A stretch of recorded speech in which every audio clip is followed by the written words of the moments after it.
Oui, c'en est un.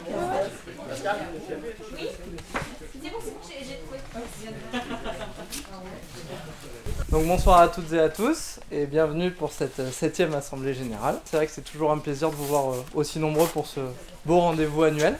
Donc une fois n'est pas coutume, on va vous présenter uniquement un point d'étape de notre exercice passé. Ce soir, c'est l'Assemblée Générale de l'association qui a lieu donc tous les ans en octobre.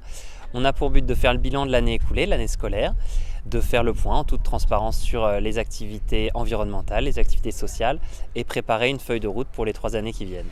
En fait, le positif de ces événements, c'est que ça permet de sensibiliser les élus aux enjeux du climat. Puisqu'en fait, avant chaque micro-festival, Louise va faire une fresque du climat auprès du conseil municipal. Donc ça permet de déclencher certaines dynamiques. On a eu un super retour des visiteurs qui étaient contents de ce qui a été proposé.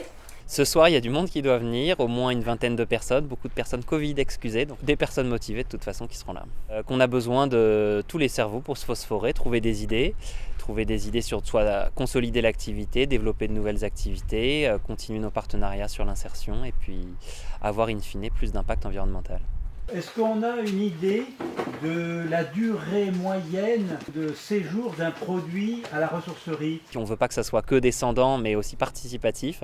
Donc une partie en toute transparence de présentation de l'activité de gestion et de l'activité comptable.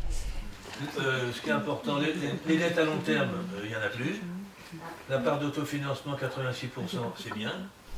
Et une partie aussi un petit peu pour phosphorer sur les défis qui nous attendent, proposer aux gens de rebondir sur des idées avec des systèmes de gommettes, de post-it, on essaiera que ça rende ça convivial aussi.